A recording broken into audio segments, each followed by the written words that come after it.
Reanudamos la audiencia. Se constata la presencia de los intervinientes, también del acusado. El representante del Ministerio Público tiene la palabra para su alegato de clausura. Del Servicio de Impuesto Interno. Ah, perdón. ¿Qué dije? Consejo de Fiscalía. Perdón. Ministerio Público, nada que ver. Perdón. Servicio de Impuesto Interno. Demasiado representante. Disculpe. No, una larga. Claro. Ahora sí, tiene la palabra, señor Renal. Sí. Muchas gracias, señoría. Bien, voy a iniciar mi alegato de clausura en representación del Servicio de Impuestos Internos, querellante en este caso, y además víctima en este caso, ya que aquí, en definitiva, lo que se ocurrió fue que se vulneró a la hacienda pública, con los hechos que fueron investigados y que esperamos que sean condenados. Señoría, bien, mi alegato lo voy a estructurar de la siguiente forma. Primero voy a hablar de un contexto legal del sistema tributario, para estos efectos entender algunas cosas que después voy a aclarar respecto a la participación de la señora compañera, que es importante tener presente, puesto que se han dicho cosas durante el transcurso de la audiencia que demuestran tal vez una especie de desconocimiento de la mecánica tributaria en esta materia. Posteriormente hablaré de los delitos tributarios en particular, que se imputa después de los hechos, posteriormente la participación, y al final me referiría a las contraargumentaciones dadas por la defensa. Bien, su señoría, en primer lugar, el contexto legal. Creo que es importante tener claro para todos los temas de responsabilidad y que se han pretendido aquí de repente imputar al contador y a otros. Como usted sabe, su señoría, la teoría de los impuestos parte de un concepto básico, que es la obligación tributaria. Y la obligación tributaria, como todos sabemos, es un vínculo jurídico entre el Estado, por una parte, y un sujeto denominado pasivo.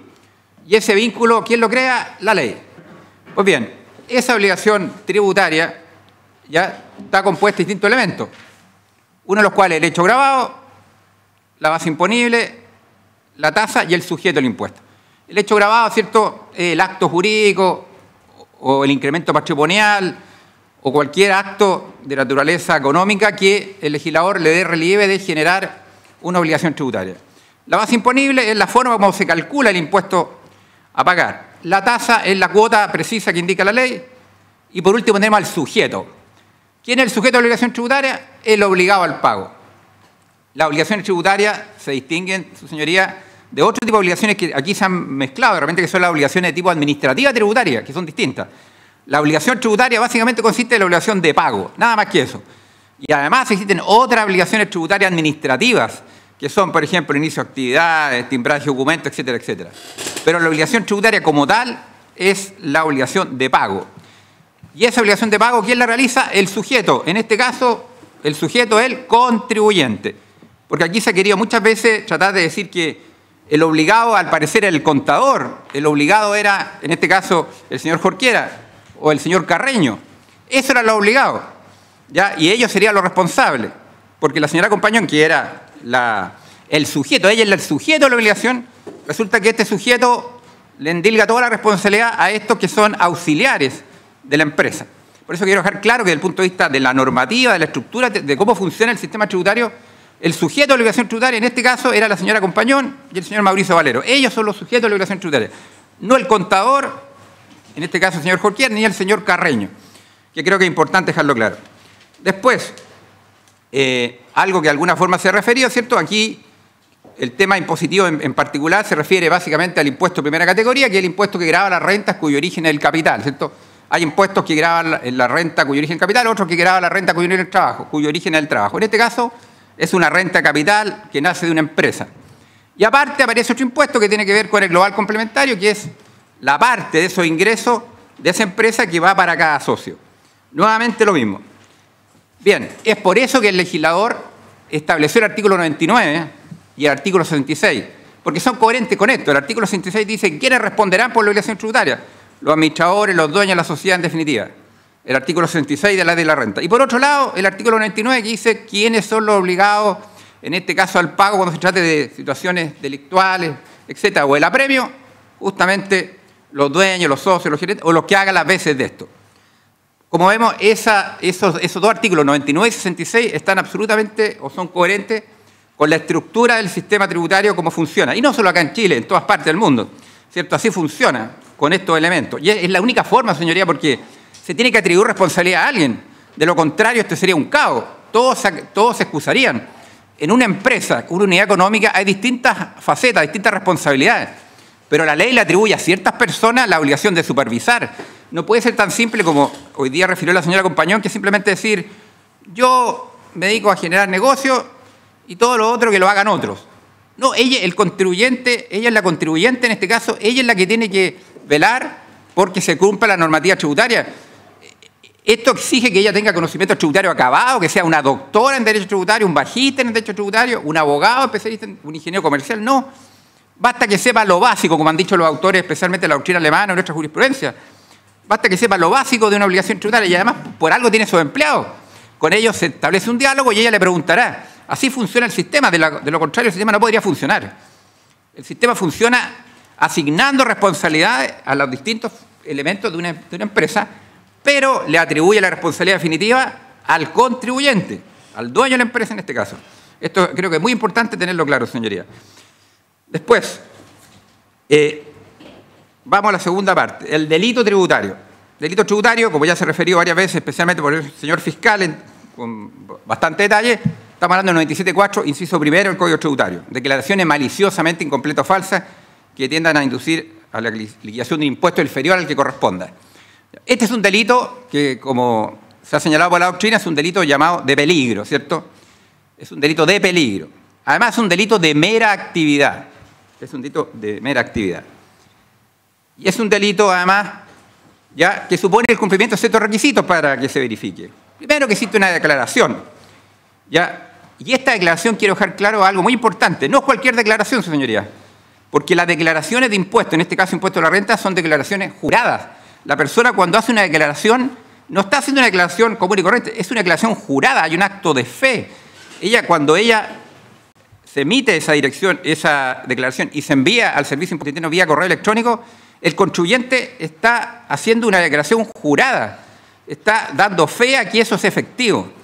No es cualquier declaración, y eso le da una connotación importante a por qué el contribuyente está obligado a supervigilar cómo se hace esa declaración. No puede venir a excusarse, como en este caso que vamos a aclarar más adelante, con los argumentos que dio la señora Compañón. Bien, en segundo lugar, que esa declaración sea maliciosamente incompleta o falsa, ¿cierto? En este caso estamos en presencia de una declaración falsa, ya por lo que señalemos posteriormente. Y después dice que sea maliciosamente esta declaración, que haya sido esta declaración maliciosamente. Y aquí viene el tema del vocablo maliciosamente que ya refirió la Fiscalía. Y que para no repetir ya lo que ha dicho la Fiscalía respecto a sus argumentaciones, quiero señalar que aparte de los fallos que citó la Fiscalía, hay un fallo muy relevante, que es el fallo dictado el ROL 297 del año 2009, en el famoso caso denominado Inverlink, ya el caso Inverlink, un caso de mucha connotación nacional, uno de los fraudes más grandes de la historia de Chile. En este caso, ya la Corte Suprema estableció y señaló expresamente, se pronunció sobre el tema del dolo en estos delitos, ¿ya? Y dijo lo siguiente, en términos simples. La Corte Suprema dijo, en general dijo, los delitos o las acciones culposas cuando se castigan, no es común que se castiguen las acciones culposas. Comúnmente se castigan solo las acciones dolosas, salvo en los delitos referidos, dijo la Corte Suprema, a las personas. Pero excepcionalmente el Código Tributario estableció varias figuras en que se castiga acciones culposas. Y así tenemos, como dice ese fallo, el artículo 97, número 3, en que se castiga justamente, pero en forma administrativa, se castiga las declaraciones incompletas, ya que tiendan a la liquidación inferior del impuesto que corresponda. Y inmediatamente viene el artículo 97, número 4. Entonces, justamente dice la Corte Suprema, aquí se hace un realce del dolo cuando se dice maliciosamente para distinguir de la conducta anterior. No es que se esté exigiendo un dolo especial, ya simplemente es el dolo genérico que siempre debe existir. Pero además señala la Corte Suprema, ya en este fallo, que por lo más ha sido recogido, por ejemplo, por el profesor Van Belsel, y lo ha señalado también en su libro, ya citado por el señor fiscal, es que nos dice, si el 97.4, inciso primero, ya en este caso se castigan, ya dice las conductas dolosas con dolo.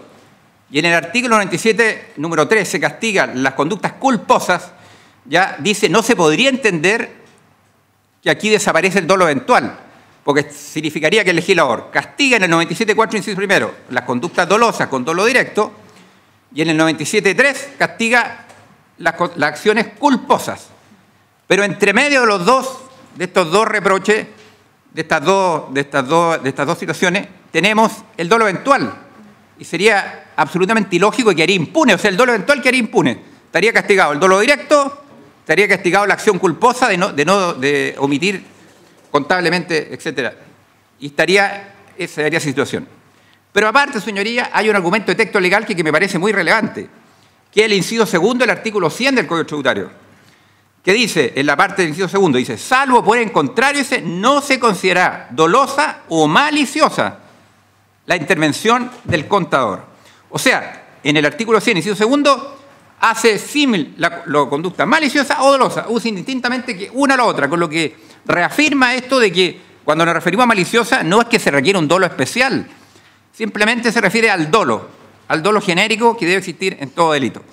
¿Ya? Y es por eso consideramos que esa argumentación señalada por la parte contraria debe ser descartada por una parte por lo que ha dicho la jurisprudencia, pero además por esta razón de texto legal del inciso segundo del artículo 100, que expresamente, por ejemplo, hace símil dolosa y maliciosa. ¿Ya? Bien. Ahora, siguiendo en el tema de los elementos del delito, declaración maliciosamente completa o falsa. Aquí estamos en el ámbito del dolo, ¿cierto? Y el dolo, ya como se ha dicho, el dolo hay que... ¿Cómo se capta el dolo? Porque el dolo la verdad es que ocurre en la psiquis, ¿cierto, señoría? Y nadie puede entrar a la psiquis de una persona. ¿Cómo llegamos al dolo? ¿Cómo podemos extraer el dolo de los actos? En base a un análisis de todas las circunstancias que rodean un acto, podemos llegar a descubrir la existencia o no de dolo. En este caso hay abundante prueba, como se ha dado toda esta semana, prueba especialmente indiciaria de cómo se manifiesta este dolo. Porque el dolo se nutre, ¿cierto?, de todos estos distintos elementos, de este contexto de las conductas de las personas. Y aquí entonces quiero ligarlo inmediatamente con la participación de la señora Compañón.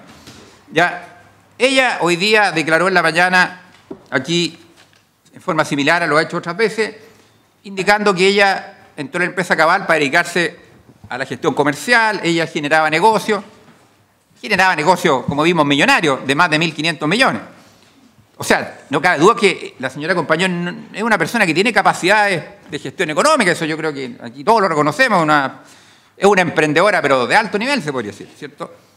Y resulta que esta emprendedora de alto nivel, ya que se relacionaba, como se vio aquí en los días, por algunas declaraciones de los peritos, con personajes importantes de nuestro país, en el ámbito de los negocios, resulta que ella dice que, sin embargo, pese a toda esta capacidad que tiene ella para hacer negocios, para contactarse con personajes importantes, para generar todo este tipo de acciones de carácter económico, resulta que, sin embargo, tiene como una cara B.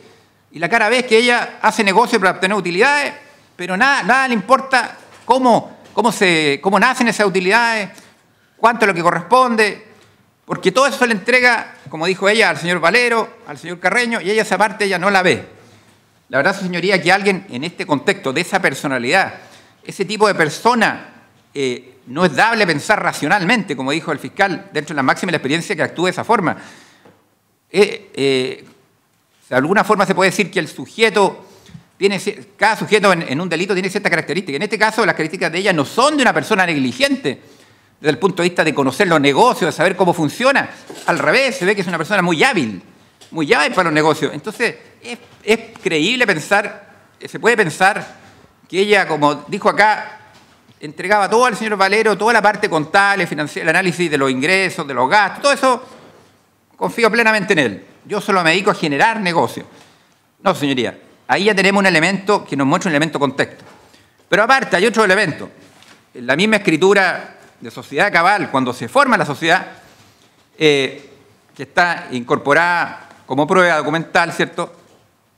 ¿Quién tenía la representación social? Ella y el señor Valero. El uso de la razón social y especialmente, como dice expresamente la Constitución, la administración de la sociedad. Ella también administraba la sociedad, eso lo dice la escritura de Constitución. Por lo tanto, tenemos un elemento del contrato ¿ya? Que demuestra las responsabilidades y las facultades que tenía dentro de la empresa. Ahí tenemos un segundo elemento.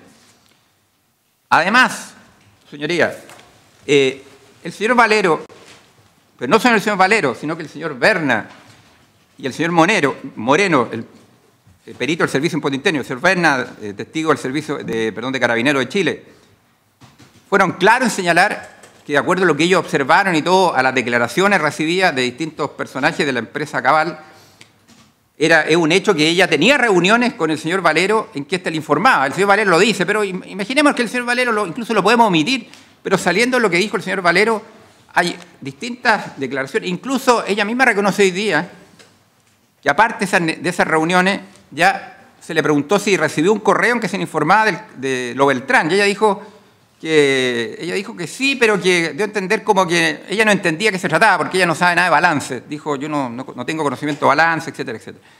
Ni de temas contables, tributarios. Y ahí viene una pregunta más que nos podemos hacer, su señoría.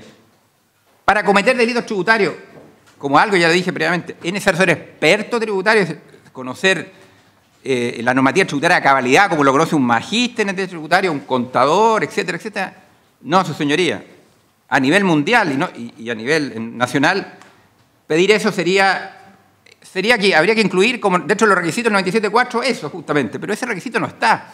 Basta que la persona conozca, como ha dicho un autor alemán, Heschneck, que haga una valoración paralela a la esfera del profano en estas materias, o sea, que entienda de qué se trata. Yo me recuerdo un caso hace años de una persona que había llegado hasta octavo básico, un famoso caso denominado Focus Chile Motores, en que habían gastos ajenos a la empresa que se habían imputado. Y la defensa decía, bueno, él llegó a octavo básico, ¿cómo va a saber este tema de los gastos que se descuentan del artículo 31 de la Ley de la Renta? Es que no se le exige eso, él no tiene por qué saber en detalle el artículo 31 de la Ley de la Renta que permite rebajar gastos, ni cómo funciona toda la normativa tributaria, pero hay algo racional, que sí entiende que en ese caso que un gasto que hacía en su casa, en un lugar, no podía ser un gasto que descontar en su empresa. Para eso no hay que ser un experto en tributario. Para eso basta una lógica básica. Y en este caso estamos frente a la señora Natalia Compañón, que yo creo que tiene bastante más que una lógica básica. Es una persona que sabe de negocio, ha hecho muchos negocios y ha obtenido ganancias importantes, lo que es absolutamente legítimo eso. Porque aquí estamos en un ámbito distinto que el ámbito tributario. Pero ella no es una persona que se pudiera decir que tiene desconocimiento de las normas básicas. Aparte, señoría, hay una norma muy importante que creo que hay que destacar. El artículo 110 del Código Tributario. ¿Qué dice el artículo 110? El artículo 110 del Código Tributario permite que se exima a una persona de responsabilidad en un delito tributario o que se atenúe la responsabilidad cuando se trata de una persona de escasos recursos o de escasa ilustración. O sea, el Código Tributario se colocó en una situación en que dijo, vamos a eximir de responsabilidad penal en este caso, o hacer una atenuación de la responsabilidad cuando se trata de una persona de escasos recursos o escasa ilustración, que obviamente no es el caso. Y esa norma entonces nos da un parámetro, dice, en ese caso se exime de conocer. Porque lo que ha dicho la señora compañera hoy día en la mañana cuando declaró aquí, pretende ampararse en el fondo, teóricamente, no indicó ese artículo, pero en ese artículo porque dice que ella no tiene idea de nada, entonces simplemente como ella no tiene idea de nada, ella es inimputable. Es decir, está en una empresa, es administradora, tiene la razón social, es representante, pero todo lo que le pase con la utilidad que existe en la empresa, ella no le empece. Bien, siguiendo con el tema de la participación, en relación especialmente al elemento doloso, como dije, nos parece que todas las pruebas que se han dado acá, especialmente cierto, los informes de los peritos Moreno, ya del testigo señor Berna, todas las constancias que hay documentales de las facultades que ella tenía, este correo que ella dice que recibió pero que no entendió, y los retiros que ella hacía, señoría, porque eso también supone un conocimiento de lo que ocurría en la empresa, porque justamente para hacer retiros tengo que suponer que hay utilidades. ¿Y cómo sé que hay utilidades? Porque tengo conocimiento de los negocios que hace la empresa, porque lo contrario, si alguien me dice que hay utilidades, pero no tengo conocimiento de dónde está el fundamento de esas utilidades, a lo menos uno podría sospechar qué está pasando con las utilidades, cuáles son los montos. Si ella hacía retiro y por otro lado hacía reinversiones, por ejemplo, en la sociedad San Lucas, demuestra una persona que estaba involucrada en el negocio contable, financiero, y que obviamente todo eso tiene efectos tributarios. no se puede desconocer que cada una de esas etapas de negocio tiene efectos tributarios y que ella, en su calidad de contribuyente, en su calidad de socia, representante, de administradora, no puede desconocer, no solo por un tema legal, no solo porque la ley lo diga, sino porque en el hecho, como se ve cómo funcionaba esta empresa, que además era de 2 socios, no estamos hablando de una empresa que tenía 30, 40 socios, tenía 2. Y 2 socios que, como dijo el señor Valero aquí, y ella misma reconoció también, se juntaron por razón de mutua confianza, de una gran confianza entre los dos, de los conocimientos y expertices que aportaban cada uno. O sea, había una armonía acá. Entonces, no es dable pensar que un socio hacía todos estos negocios al margen del otro, cuando justamente aquí lo que se manifiesta, lo que uno ha visto, es que durante el transcurso de los 2012, 2013, 2014, había armonía entre los dos socios, se compartían la información a través de distintos sistemas, como se ha declarado aquí por algunas personas.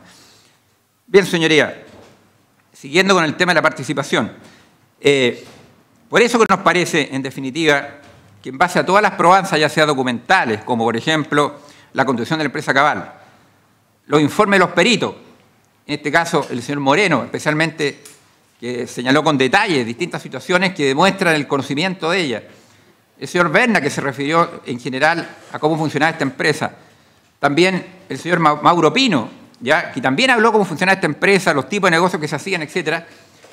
No es razonable poder pensar que ella estaba al margen de lo que hemos señalado.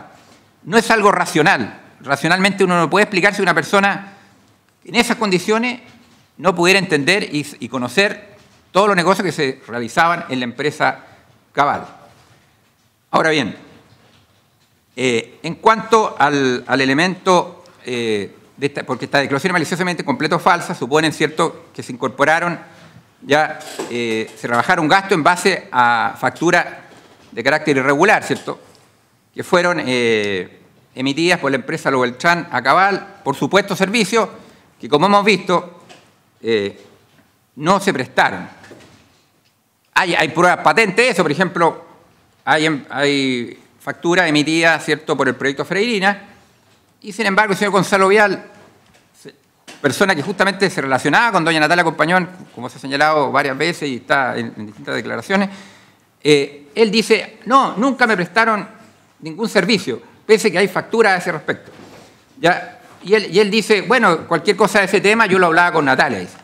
Justamente con el principal agente económico que se realizaron negocios, ya justamente él se ligaba con doña Natalia.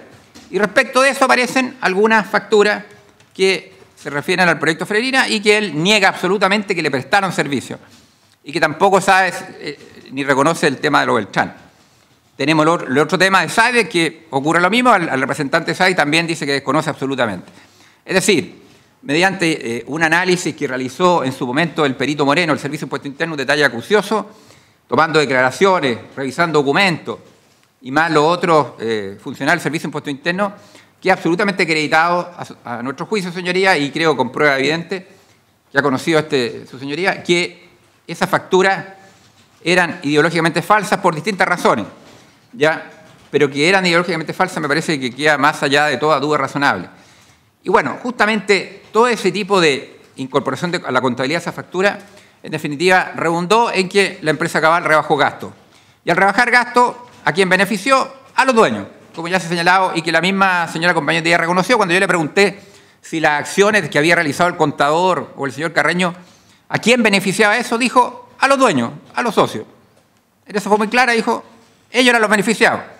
Ya, porque toda esa conducta que hizo el contador, todas las conductas que realizó el señor Carreño, desde el punto de vista de contable, se podría decir, ¿a quién beneficiaron? ¿A ellos? No, a ella y al señor Valero.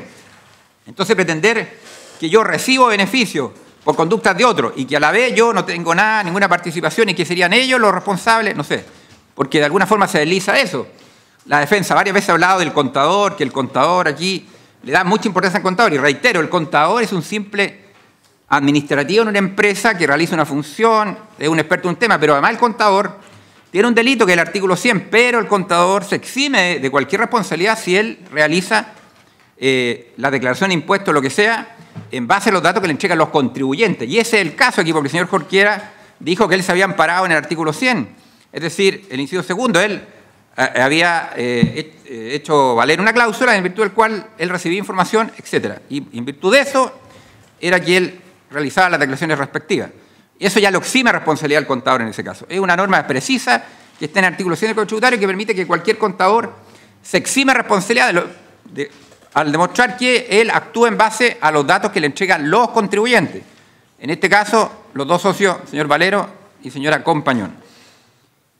Bien, su señoría, creo que si vemos por las distintas probanzas que han habido aquí, de tipo documental, de tipo pericial, ya testigos, nos parece que queda más allá de toda duda razonable que estamos frente a la Comisión de Delitos Tributarios en el artículo 97, número 4, inciso primero del Código Tributario, ya con las características de este delito, ¿cierto?, que ya he referido, ya durante los años comerciales 2012, 2013, 2014, que redundaron en los años tributarios 2013, 14 y 15, ¿cierto? Y que en definitiva le irrogó al Fisco de Chile un perjuicio de 118 millones a esa fecha de noviembre del 2015, de 118.602.912 pesos. Eso es el perjuicio fiscal ocasionado. Y no debemos olvidar que el delito tributario del 97.4, inciso primero, y en general el 97.4, ya justamente el bien jurídico protegido por este delito es el patrimonio fiscal, o más en definitiva la hacienda pública, su señoría. Por lo cual estimamos que aquí queda claramente presente de que hubo un perjuicio, se afectó a la hacienda pública, no obstante que este es un delito peligro, que bastaba en poner peligro a la hacienda pública, pero no solo se la puso en peligro, realmente se la afectó gravemente, ¿cierto?, mediante estas maniobras realizadas al interior de la empresa Cabal por los dueños de esta. Su señoría, es usual, como estuve revisando alguna jurisprudencia de tribunales europeos, ¿cierto?, que se acepta los conceptos que ya señalé de dolo eventual, incluso para los delitos tributarios. Aquí tengo muchos fallos que he estado leyendo del Tribunal Supremo Español, ya, y otros tribunales como el Tribunal Federal Alemán, en los cuales siempre se acepta esto. Y no debemos olvidar que nuestro país actualmente, señoría, es miembro de la OSD, Organización de Cooperación y Desarrollo Económico, lo que implica también, señoría, que nuestro país tiene un rango especial en esta materia, porque la OSD, para poder entrar a la OSD, se exigió algunos requisitos en nuestro país y mucho de eso tenía que ver con que la legislación, especialmente económica, tributaria, y de hecho hay una constante regulación tributaria y conexiones tributarias con la OSD, que si se nos permite ingresar a estos países es porque justamente tenemos que estar dentro de los estándares de esos países. Y en todos estos países de la Comunidad Económica Europea en particular, se sanciona drásticamente toda esta irregularidad tributaria. Son sanciones ejemplificadoras. ¿Ya? Y se admite, como he visto en todos estos fallos, incluso claramente el dolo eventual. Bien, y para terminar, su señoría, en cuanto a algunas argumentaciones, contraargumentaciones, durante los exámenes o los ejercicios de examen de los testigos, mi distinguido colega, el señor Garafulich, en varias ocasiones le exhibió un montón de documentos a testigos y le decía, ¿aparece la firma de la señora Compañón? No, no aparece. ¿Aparece la firma de la señora? No, no aparece. Ya. Obviamente se entiende lo que buscaba, decir que la señora Compañón no participaba ni en el balance, etc. La verdad, señoría, que si eso lo hiciera con el 99% de las empresas pasaría lo mismo. Los dueños de las empresas comúnmente no participan en esto, lo hacen sus contadores, sus administradores, sus gerentes respectivos de eso. O sea, si en cualquier empresa fuera donde los dueños empezaran a mostrarle documentos, ¿usted firmó esto? No. Porque por algo la empresa tiene esta estructura de trabajo a estas personas que hacen este trabajo. Que hacen los dueños, revisan que este trabajo esté correcto, le hacen preguntas. Esa es la labor. Por eso, ese esfuerzo que hizo mi distinguido colega Garafulich, encomiable, por supuesto, desde el punto de vista de su defensa, puesto que, claro, pretendía mostrar que, mire, toda esta documentación contable, toda esta documentación, nunca ella la firma, nunca aparece su nombre. Entonces, ella estaba al margen de esto. Esto lo hacía Carreño, esto lo hacía Jorquera, esto lo hacía el señor Valero. La verdad es que, como digo, si va el 99% de la empresa, pasaría lo mismo. Porque esa labor no la hacen los dueños de la empresa, la hacen los empleados de la empresa, en este caso los administradores, directamente el administrador mandatado, el contador, etcétera, etcétera. Ya, por lo tanto, frente a esas pruebas creo que se debe descartar ese tipo de ejercicio, puesto que al final, a juicio nuestro, no prueba nada. No prueba que ella no haya participado, y no solo que no haya participado, sino que pretende, como dije, endilgarle la responsabilidad a esos sujetos que son personas dependientes, que reciben un honorario en una empresa, a ellos lo hace responsable del manejo de la empresa. No es así, señoría. Por último, quiero para terminar, señoría, señalar lo siguiente. Quiero citar a un distinguido profesor alemán. Aquí hoy día hemos estado citando sobre todo a los autores alemanes, que son los más especialistas en estos temas, y un autor especialmente que escribió un libro que se llama Conocimiento del ilícito y dolo en el derecho penal tributario, o sea, algo súper específico. El señor Manfred Maywell, profesor de la Universidad de Göttingen. Y quiero señalar, para terminar, esta expresión que señala él. Dice, en los delitos tributarios, en la página 52 de su libro, dice: dado que el conocimiento de la pretensión tributaria existente transmite simultáneamente la conciencia que existiría el deber de pagar el impuesto, a este conocimiento se vincula siempre también la total conciencia del ilícito, si no está satisfecha la pretensión tributaria. Eso es, señoría. Muy bien, se tiene presente entonces su alegato de clausura. Suspendemos entonces la audiencia del día de hoy. Continuamos el día de mañana a las 9 de la mañana con los alegatos de clausura de las defensas. Buenas tardes, que estén bien. Buenas tardes.